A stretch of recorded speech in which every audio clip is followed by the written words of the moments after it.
Hello and welcome back to Sorry What. Part 2 is here, so let's start. There are moments when time stands still. Possible futures end. New ones bloom open. The perspectives you've had unfurl and snap taut against their lines like the sails of a ship. Some bedrock truths about your world collapse. Other pillars of your life grind and creak, bearing their loads under sudden new strains. You feel the blood pulsing in your veins, the breath white in your lungs, a thin sheen of sweat on your face, and you know that everything turns upon the next decision you make in this strange new kaleidoscopic reality. Leslie saw it in my expression. Rick, what do we do? Well, first, we are going to finish the wine in these glasses. I raised the glass to my lips and took another careful sip, not looking at her. What we do not do, I told myself, is act precipitously. I am far from perfect. I have plenty of flaws. I know this because I make it a point to always be grounded in reality. I'm in decent condition and attractive enough, but I've never been the kind of guy that women launch themselves at. I'm certainly not fling material. I'm more like relationship material to a woman with the right kind of daddy issues. If a professionally secure man who's outwardly confident and authoritative, but is also frequently absent and emotionally unavailable is a woman's type, then I'd be Prince Goddamn Charming. But too gorgeous 30-year-old swinger looking for sexy times while her weirdly kinky husband watches. Not so much. Even if she likes older men, I'm an army. I shouldn't even show up on her radar. She was still looking at me. My silence cracked her confidence, and she had to fill it. Rick, I just want to say listen, it's very important in a marriage to have clear communication. Particularly in an open marriage. There's too much at stake for anything other than complete transparency, honesty, and trust. Like I said, this cheating, sneaking around, well, Marcy really should have talked to you about this before she left. I held up my hand, still not looking straight at her. I'm thinking. She retreated, lowering her gaze and looking up at me through her long eyelashes. Her posture was demure, as if she was in submission. Trust me, her body said. I'm your friend. I'm here for you, in every way. I'll give myself to you, then we can cuddle, you can cry, we can talk. I'm yours. She was good. But this was some kind of trap. I was not going to fall for it. What was actually going on? What was Leslie doing, really? The only thing I was certain of was that I didn't know the whole story. I needed more information. I was in the middle of a chess match against an opponent I hadn't known I was playing. Yes, chess. That's a useful way of looking at it. Much better than the chaotic flow of emotion and reaction I was falling into. Where are the pieces? What's been going on? What is my position? The way to win the mid-game is to think about the endgame. What does Marcy want? What does Trey Cardosa want? How are Vincent and Leslie involved? Perhaps they're the bishops, each one offering a similar but parallel attack vector. One bishop alone is easy to avoid, unless you're boxed in, but working together, they can be devastating. She's trying to get me to duck her. He wants to watch. Evidence. Evidence to be used against me. To what purpose? Divorce. Does Marcy want to nail down her suspicions of my infidelity into concrete proof? Or is she really just trying to assuage her guilt, like Leslie has suggested? What was the term of conscience trade-off that was it? An exchange. A sacrifice. My fidelity for Marcy's, but she wins control of the center. I shook my head. Too many questions. Not enough data. Right now, Marcy seems to have overextended herself. How well are her attacking pieces covered? How do I get out of it? Can I turn it around? One of the parameters of a chess match is the clock. Marcy made her move and switched the clock over to me. I still had more than 5 weeks. They already wasted 3 days already tripping over their own feet, despite planning all this out in advance. Leslie expected Marcy to have revealed her plans already, while Marcy expected the Nielsen's to have made their pitch and given me that letter. Sloppy. Lack of coordination. Maybe I had an advantage after all, unless they were trying to piss me off and keep me off balance. God. That would never have worked. Does Marcy even know me? I spent half my career in the army with people trying to shoot my helicopter down, and the other half figuring out what everybody's up to. She shouldn't expect me to crack under pressure or let myself get snookered. This entire plan of hers is nuts. Unless it's not her plan. Marcy knows me, but Cardosa doesn't. She could be following his lead. Given the power dynamic between them, she'd have to. Shit. If he's a typical wunderkind neurosurgeon, he's arrogant. He probably thinks I'm just a grunt. Another sucker he can boss around and look down his nose at. Shit, maybe that's it. What if he's expecting his people to fall all over themselves following his directives, the way everybody around him usually does? He's overly reliant upon his support team without providing real leadership or empowering their decisions. His operatives are paralyzed, caught in a classic narcissist power trip gridlock. That would explain a lot. They knew enough to send Leslie over with a bottle of Moscato and that goddamn letter, but hadn't figured out when, and didn't trust Leslie and Vincent to act on their own initiative. Trey launched her in desperation while I was still on the phone with Marcy. He was scrambling while she was stalling for time. Yeah, that scenario fits. Still too many questions, though. Their operative was still sitting here, on my sofa, wondering what the hell I'm thinking and still trying to seduce me. Is she a co-conspirator? Does she have her own agenda, or is she just following orders? How much does she know? Time to stop feeding her information. This would all get back to Marcy or Cardosa. Time to get to work. If their plans are already coming off the rails, I could hang them up even more. You should go. But, Rick, I thought you know. You're lonely. I'm sure you must feel so hurt, so betrayed, so angry. Let me help you. She touched my thigh. I didn't move. We really could help each other out. I know the situation isn't ideal, but we could make things so much better. You should go, I said again as I stood up. I don't mean to be rude. There's a lot going on in my mind. I need to get things straight. I'll come by your house when it's time to talk. Give me a day or two to process. Oh, I mean okay. If you're sure. She brought her hand to her neck and pulled her shirt open a little bit. Innocently, absently, as if she wasn't actually trying to give me a better look at her decolletage. You, are sure, aren't you? She rose and stood awkwardly close to me. I turned and headed towards the kitchen. I'm afraid so, Leslie. I need a day or two. I'll come by your house. Thank you for the wine, and for your generous offer. I made it clear that the conversation was over before I turned back towards her. Leave that letter. Her eyes got just a tiny bit wider.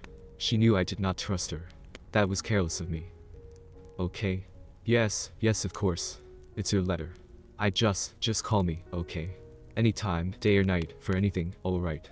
If you need or want anything at all, call me. I'll be here for you. And I'll be waiting. She smiled a smile full of sunshine and promise. I'm sure that smile had gotten her an awful lot of what she's wanted over the years. Thank you. I will. I nodded. You should go. Let me be clear about one thing. Utilizing Army resources or directing Army personnel against U.S. nationals in an unsanctioned operation outside of the chain of command is a felony. That kind of conspiracy leads to decades of imprisonment. So if you're thinking I'd violate every oath I'd ever taken as an officer, as a husband, and as an American citizen, you crazy. This is real life, not some unhinged spy fiction revenge fantasy. Besides, I'm retired. I still had military connections, sure, but I have even more in my current career as a security consultant. And I could do quite a lot while remaining perfectly legal and above board. I know how to run a simple investigation and a bunch of routine background checks. Another cartoonish idea you might have is the bulletin board, which in more recent times has become the whiteboard. That's the thing you see in all the police dramas with people's pictures, notes of times, dates, and question marks, and newspaper clippings tacked all over it, representing all the stuff that the detectives know about the case they're working on. Conspiracy buffs and internet meme artists like to enhance it with a web of red string, showing connections between all the various elements. In reality, we use software for that kind of thing now. It wouldn't look like much on camera. For this case, I scribbled on a couple of pieces of paper and put notes on my phone. It wasn't that complicated. The hard part was making the decision about how I wanted to play it out. 3 days later, I knocked on the back door of Vincent and Leslie Nielsen's house, with a nice Riesling. The only bit of counter-espionage gear I employed was a laser gadget pointed at a plate glass window in their den. A now cheap miracle of 1980s technology, it turned the window into a pressure-zone microphone, hooked up to a recorder. I wanted to preserve this conversation, but more importantly, I was curious to hear what they had to say to each other after I left. Rick. So glad you finally came. Leslie answered the door. She was wearing a tank top with no bra, a loose-fitting pair of summer shorts, and a powder blue thong that she'd be careful to flash me several times during the conversation that was about to happen. Of course. I said I would. I offered her the chilled bottle. I've had some time to get my head together, and I have a few questions for you and Vincent. Sure, anything you want to know. She kissed me lightly on the lips as she led me inside. Do you want me to get in now? Or did you just want some time alone with me, first? She had one eyebrow halfway cocked. Oh, I think it would be best if we did this all together. Do you mind if we take it in the den? Sure, yes, I'll go get him, we'll meet you there. The glasses and corkscrew are in the cabinet. She handed me back the Riesling and skipped happily off while I collected the glasses and poured the wine. I claimed one of the loungers because I wanted the two of them together on the couch. Vincent and Leslie came in all smiles. Leslie slid into my lap on the lounger, while Vin took the one to my right. Damn it. I really want to thank you, Rick, for being open to this, said Vinny. It really means a lot to Leslie, and to me. I know it's not the usual kind of arrangement, but we found it really works for us. I understand. Look, I've been all over the world. I've met thousands of people in dozens of cultures. I'm not some wide-eyed child. I know it takes all kinds, and I don't judge. Hell, I've probably done some things myself that you kids haven't even heard of. Ha. Vincent seemed delighted. Well, I'm sure that's true. When you spoke with Leslie the other day, we were worried, well, that you might not be as open-minded as we'd hoped. We're very happy to know that's not the case. Very happy, Leslie cooed into my ear, playing with the buttons on my shirt. Glad to know. Still, I have a few questions before we cross any lines that can't be uncrossed. Of course. Ask us anything. Do you guys rent or own this house? Leslie stopped playing with my buttons. What does I mean, why do you ask? She tried to lean back and lean forward at the same time, unsure what to do. You did say to ask you anything. Right. We did say that. We rent, actually, said Vincent. We like the area. We're looking for a place to buy within our budget, and we're saving towards a down payment. But in this market, things are tough. We've decided to wait until prices see a correction. Good, good. I'm sure that's wise. Do you know who your landlord is? Leslie was as still as a marble statue. It's through a property management company. We don't know the landlord. Vincent was also holding remarkably still, his posture guarded. I mean, why are you asking? Didn't you want to know about, our relationship?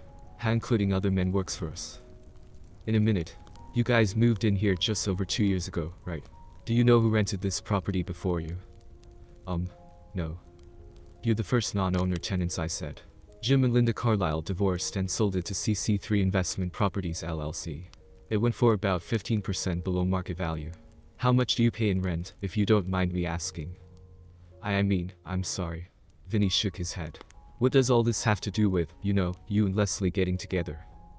I'm just making conversation. Here, I'll ask something more relevant. Would you classify your relationship as swinging polyamory, polyandry, cuckoldry, hot-wifing, dogging, or some other subset of ethical non-monogamy? Wow. Okay, that is a good question. Leslie brightened and reanimated herself in my lap. Let's see. We're not into labels so much.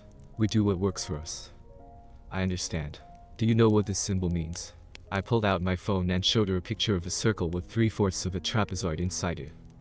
No. Should I? How about this?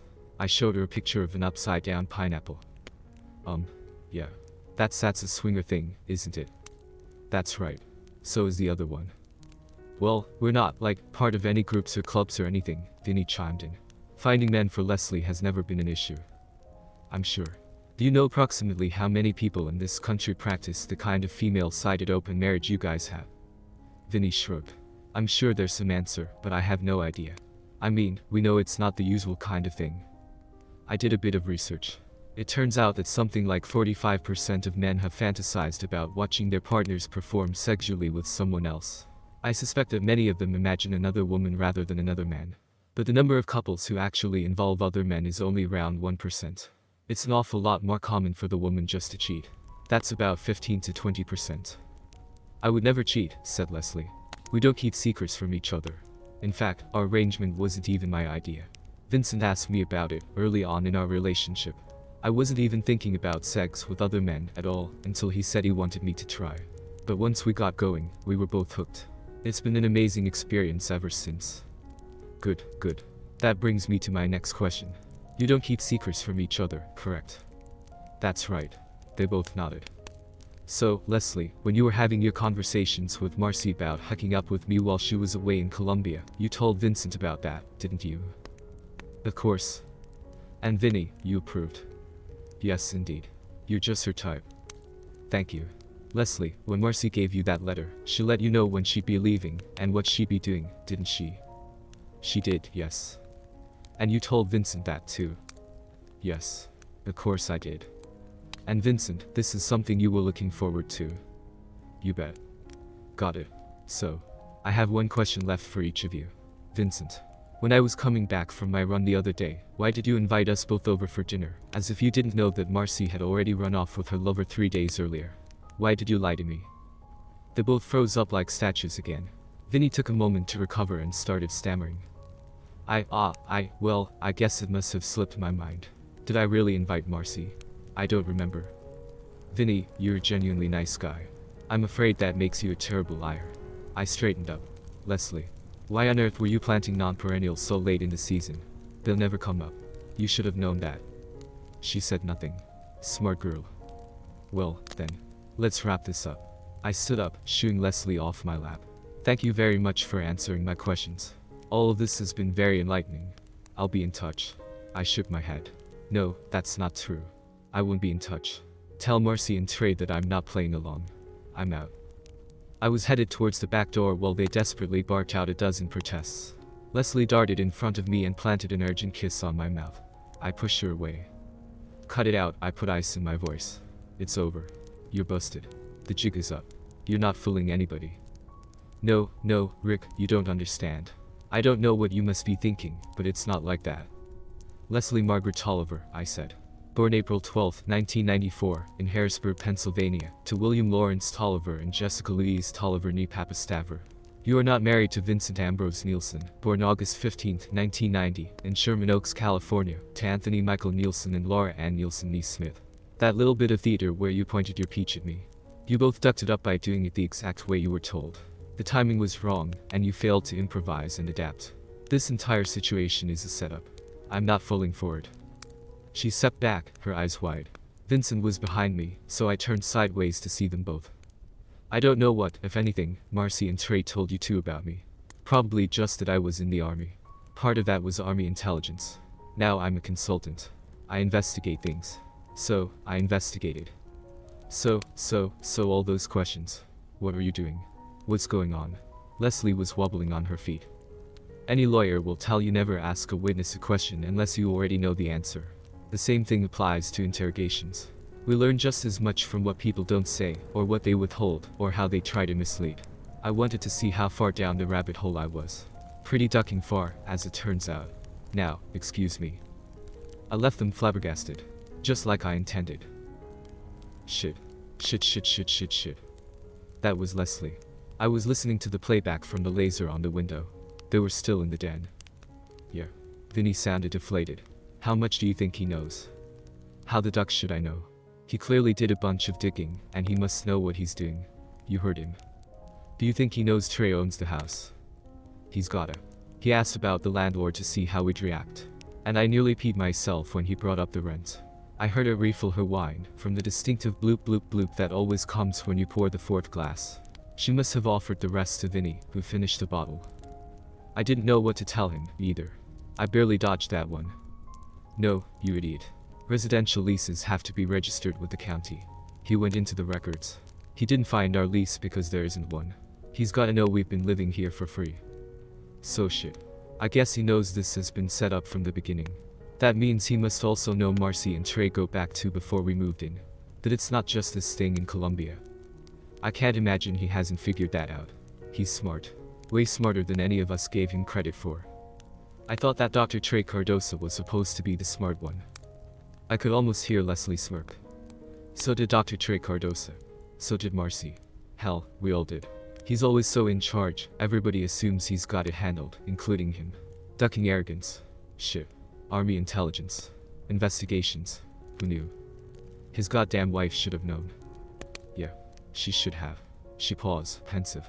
The thing is, I think Marcy lost respect for Rick. Ever since he started cheating on her during his deployments, her opinion of him has gone down.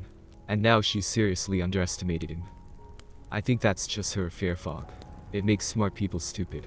God. I don't see why she doesn't just divorce him, if that's how she feels.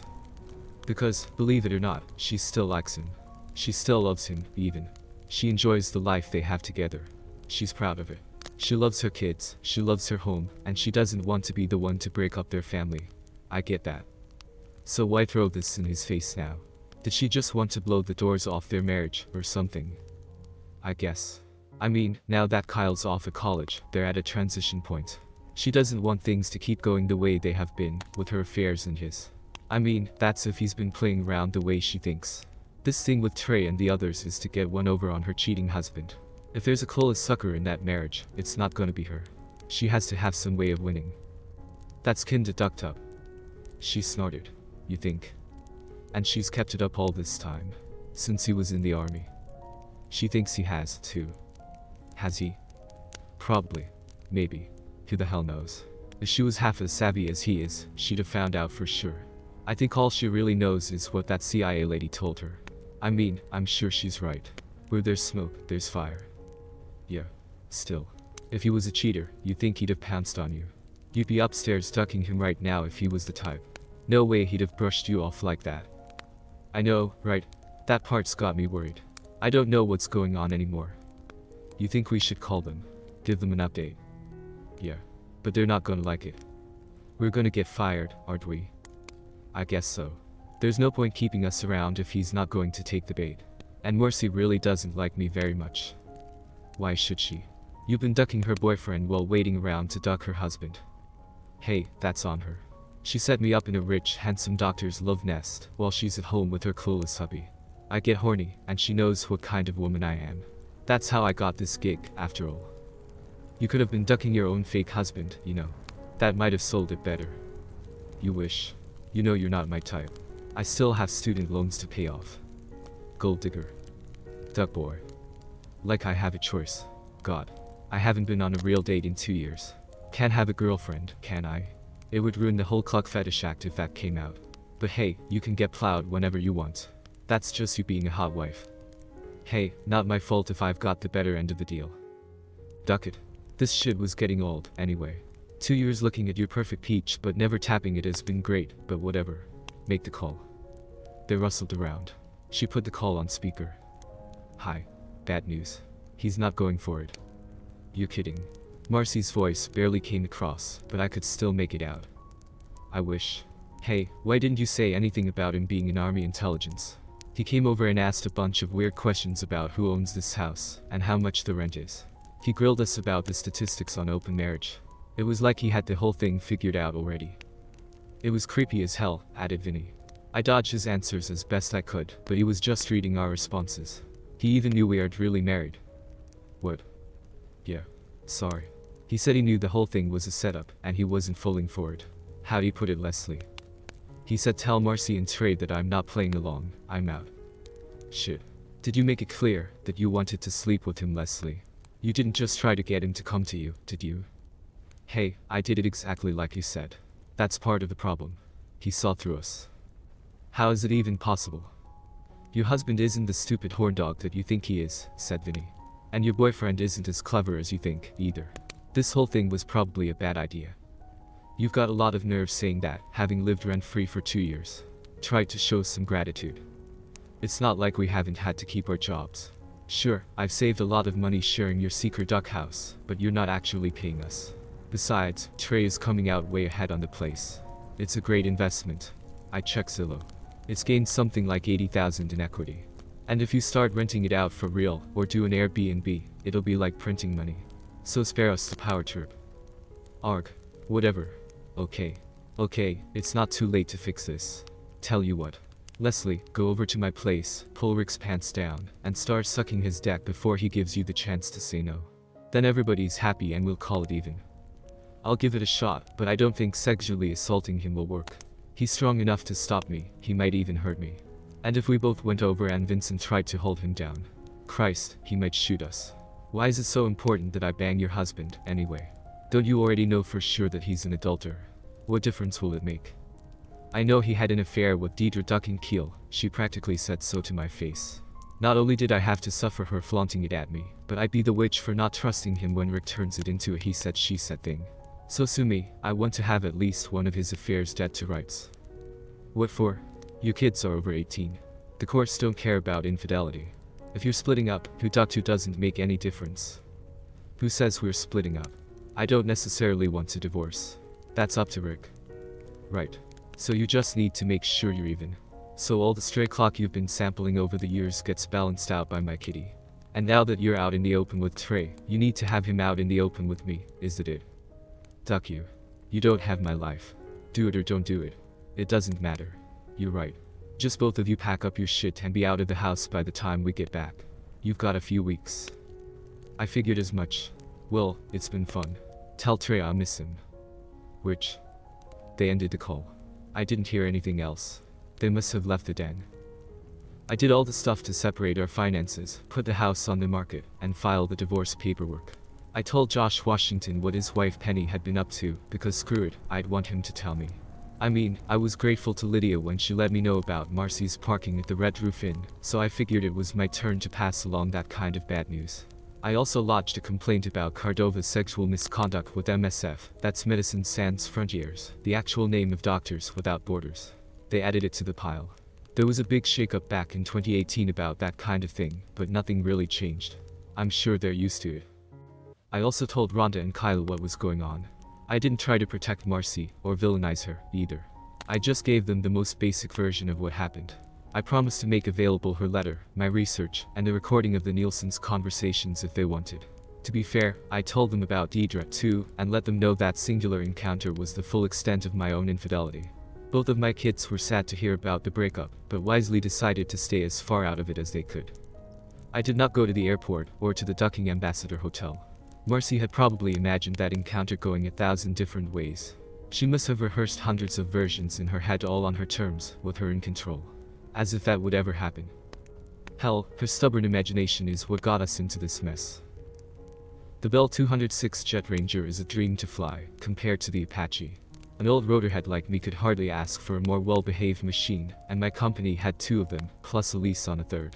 I'd just come back into Hilo from operating the 3 o'clock volcano tour on the Big Island to find Marcy waiting for me.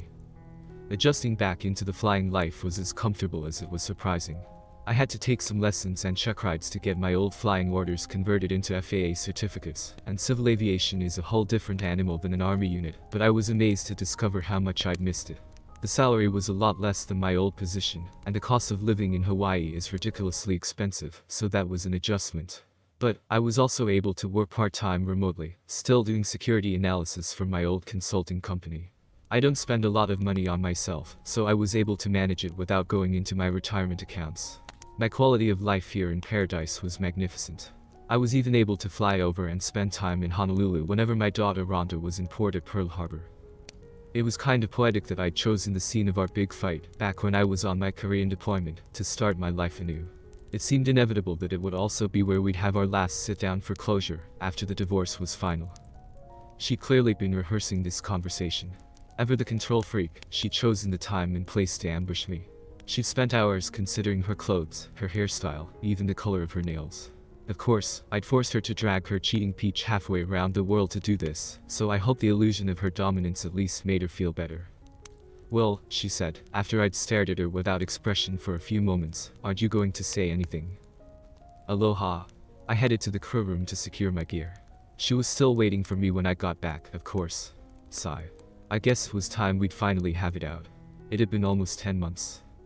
"You didn't show up at the ambassador, like I asked." She was equally sad and reproachful. "That must have taken practice. I understand why you chose divorce. But you didn't even say goodbye. Neither did you, when you left for Colombia with Dr. Duckface." I tried to keep my voice neutral and probably failed. Not a kiss, not a hug, not a wave toodaloo, not even a note. Instead, you just bugged out and sent your boyfriend's whore with that goddamn letter 3 days later. Even then, I had to catch you in his room before you guys panicked and launched her at me. Okay, I admit, that was handled poorly. Still, after 22 years of marriage, I think I deserve better than a no-show. You didn't even send me a process server. 22 years of what, exactly? What did we have, Marcy? 22 years of you imagining me ducking my way through all the women in Korea, Iraq, and Afghanistan. Well, you conducted a series of revenge affairs, that's what we had. Revenge for something that never happened. 22 years of me beating myself up, trying to defy the odds against military marriage statistics, telling myself you would never do that and never feeling right, because yes, you would in fact do that, and yes, you in fact did that over and over again. Cardoso was just the latest. Don't pretend that you were a saint during our marriage. Deidre Keel lasted 41 minutes. That affair consisted of exactly 2 sex acts and ended within the hour. We regretted it immediately and never revisited it. We wrote it off as shock from nearly getting killed. Did I cross the line? Yes. Was it wrong? Yes. That was the only time I ever cheated. If you needed to divorce me over that, we should have done it then. The wrong thing for you to do was play the long-suffering wife who deserved to bathe in an endless river of other men's semen. But that is precisely what you chose. Now, tell me, how long was your longest affair? Hell, how about your shortest one? She closed her eyes and opened her mouth, turning her head halfway to the right and quickly back. The expression meant okay, yes, I acknowledge you got me there, but damn that was harsh, and now I'm going to change the subject and make this about you. Let's start again. We clearly got off on the wrong foot. Why didn't you come to the ambassador? Or at least let me know your intentions. I told Leslie and Vincent I wasn't going to participate in your drama. Didn't you get that message? I think I deserve to hear it in person. I just glared at her and let her put it together.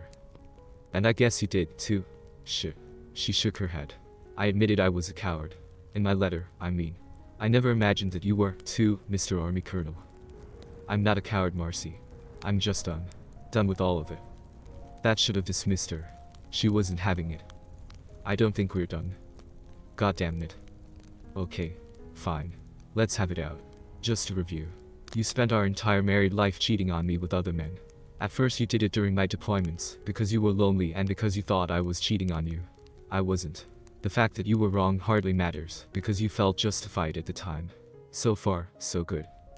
Rick, you knew I'd be deployed when you married me. You knew you'd be an army wife. That is literally what you signed up for. So you did what army wives do, and ducked the Jodies. How cliché. I thought better of you. I really tried hard to think better of you, anyway. And after we had that big fight in Honolulu, I changed what I was doing, but you didn't. God, maybe we should have just divorced right then. I never wanted to divorce. I loved you. I still do. Right. I guess that's why you kept it up after I moved to intelligence and worked a desk job. No, it's because you were angry about Deidre Keel, and you had to get the better of me, to come out ahead. You weren't willing to be the chump. I had to be the chump. So you were ducking Cardosa, and whoever else before that, and we were both putting on happy faces, raising the children, and doing the whole white picket fence and keeping up with the Genesis thing. I understand. I get it now. I've been an idiot to trust you and believe in you, but at least it makes some kind of sense. There's just one thing I don't get, and I would love to hear you explain. What? That whole bullshit about just once, if you don't mind. When I had you on the phone, you were going on about how you needed to feel like a professional woman, on your own, which you had been for years while I was flying Apaches on deployment. You were a working nurse, a professional, playing single parent and not living in my damn shadow. You had your own life, your own career, your own friends, with me not breathing down your neck. And you ducking hated it. It put an unreasonable strain on our marriage. So, that complaint was a load of bull. You were also going on about how you needed to feel alive and free before you got old. Well, you'd already been ducking your way through the clinical staff for most of our marriage, so that was bullshit too. You said you'd been a good wife, a good mother, and all the things you should be, as if you'd been depriving yourself of your sexual freedom, which you hadn't been. So seriously, what was that all about? Just once. As if that's all it was. As if you were entitled. What? I mean, seriously, what the hell? Okay. She swayed on her feet with her eyes closed, then opened them again and sat down. I guess okay, it's a fair question. I wasn't being honest with you. But I was being sincere. It's difficult to explain. Take your time. You came all this way. I'm afraid I really don't know what to say. Well, think about it. I'm done with work for the day. I'll let you take me to dinner. I know a place. Don't dress up. It'll be what you consider slumming. I'll meet you back here at 6. Alright. Okay. I left without a further goodbye. I went home, but I live close by. I actually ride a bicycle back and forth to the airport. I showered, changed, brushed my teeth, but I did not make an effort. My newly customary wardrobe of a Hawaiian shirt, cargo shorts, and scruffy boat shoes was appropriate. Even an uptight old howl like me can go native to a certain extent. I meandered back to the airport's public areas and waited around for Marcy to make her next grand entrance. She strolled in, still overdressed. Whatever. I went with her to her rental car, and we drove about a mile to a local bar and grill, where they had really good barbecue pork. The servers wore flip-flops and t-shirts, and the beer came in battered old plastic pitchers. In other words, heaven. Marcy sat uncomfortably at her end of the booth that was clearly just a slab of clear lacquered plywood, and eyed the place suspiciously. Okay, Marcy. We're on your time. Speak. Okay, well. Can I ask how you figured everything out? I gave her my best blank look. Honey. That earned a scowl. Sorry. I'm just curious. I believe in coincidence, Marcy. Too much stuff happens for none of it to happen at once. But I do not believe that coincidences click together like Legos, especially not on demand. Can you imagine what the odds are that a young, attractive hot wife couple specifically interested in me would end up living literally in my backyard, and that they'd come forward at the exact time you decided to ambush me with your own affair? Doing some back of an envelope math, it's about 146 bajillion to 1. Not even remotely plausible. She looked sheepishly at the table. That caused me to peel back whatever tattered remains of trust for you I still had. Once I knew what I was looking for, it all jumped right out at me. It took me about 1/10 of a second to realize that CC3 Investment Properties stood for Carlos Tre Cordova III. He bought the place as a love nest for you two when Jim and Linda split up. That meant your affair had been going on for significantly more than 2 years. The lack of a rental agreement on file meant that Vincent and Leslie were ringers. Swinger ringers. Ha. You guys set this up years ago, waiting for Kyle to leave for college before springing it on me. So, with the curtains wide open, I dug a little further. You've been cheating on me with at least 4 different men, maybe more, for most of the time we've known each other. I didn't have to go to a lot of effort to figure that out. You were a lot less discreet than you probably thought. Sorry, she said. Whoa. She actually said sorry. I never thought it would be, I just never thought. I mean, I knew you managed investigations. I never thought you were stupid. I just never imagined that you'd turn that big brain of yours against me. You imagined I did plenty more. I guess I did. Or so you say, anyway. I guess I'll never really know how many other women you were with. The answer is 0. Alright, 1, if you count Dieter Keel. The fact that you didn't trust me and believed the worst, that's on you. You didn't trust me, either. Yes, well, it turns out you weren't trustworthy. I suppose not. We were quiet for a bit. The barbecue plates we'd ordered showed up at the table. It was great. Marcy wasn't eating. I guess that's also the answer to your question. From before. About my just once request. Not so much a request, was it? It was a declaration. I didn't have a say. Alright, I guess that's fair. So no, it wasn't just once I'd stepped out on you. It wasn't just once that I needed to flex my independence. It wasn't just once that I was getting even. That's what I said, but not what I meant. I meant just once let's try being honest with each other. No more subterfuge. No more unspoken secrets. I wanted to deal the cards face up. You were cheating on me. I was cheating on you. I wanted us to be upfront about it, and then be done with it. I didn't want us to keep sneaking around on each other for this next part of our lives, as empty nesters. And you were willing to blow up our marriage like that. That was your choice. Fine. You were willing to risk blowing up our marriage like that, because you didn't care what my reaction would be. You were doing it anyway. Of course I cared. I cared a lot. Then why throw it all into the fire? I didn't, it's not luck. I saw 3 possibilities. 1. Divorce. We'd still be in each other's lives, through Rhonda and Kyle, at least. They'll get married, have kids, we'll have grandchildren together, there'll be Christmases and Thanksgivings and birthdays and such, so I never imagined it would be some kind of goodbye for everything. Possibility 2. Reconciliation. Your fling with Leslie would cancel out my fling with Trey, and we'd both give up our extramarital activities. We're getting older, we spend more time together, and we probably wouldn't have the energy or libido required to maintain outside relationships for very much longer anyway. That's what I was really hoping for. Possibility 3. Reconciliation with an open marriage. Maybe you'd be intransigent and insist upon getting your deck wet elsewhere. If that's what you'd wanted, I'd have been okay with staying married to you, so long as you knew I'd be getting my own on the side as well. Not an ideal situation, but at least we'd be together. God. Marcy. How could you even think like that? Like what? I mean, isn't that right? Weren't those the choices available? No. I mean, however it might turn out, how could you possibly think that a new program of honesty could begin with you setting me up? Arranging a whore and her pimp. Planting them in a house your boyfriend bought. The house you two were using for sex while I was based at home, you know, not traveling all over the world on deployment. You were scheming around with Dr. Asshole and your other slot friends for years about this. I was the last to know. I wasn't ever supposed to learn the whole truth. All these secrets, all these lies, and you thought all this manipulation would lead to a bold new era of honesty and integrity. Well, when you put it like that, no, obviously. I heaved out a dramatic sigh. Marcy, you are a control freak. You compulsively manage every aspect of every situation, and you just have to come out on top. You couldn't stand even the possibility of being the cheatee, so you had to be the cheater. You couldn't stand not really knowing if I was philandering, so you had to make sure I was. And you couldn't stand knowing about Deidre, so you had to rub Trey in my face. Just stop. We're done, okay? We're done. There's nothing left for you to win. As I was speaking, her face didn't move. Her expression didn't change one iota, but tears were streaming down her perfectly made-up cheeks. The fact that you were wrong about me doesn't even matter, I continued. You felt justified because you thought I was an asshole. So you cluckled at me and felt great about it. You still do. You come out ahead, you're nobody's fool, right? Now, tell me, Marcy.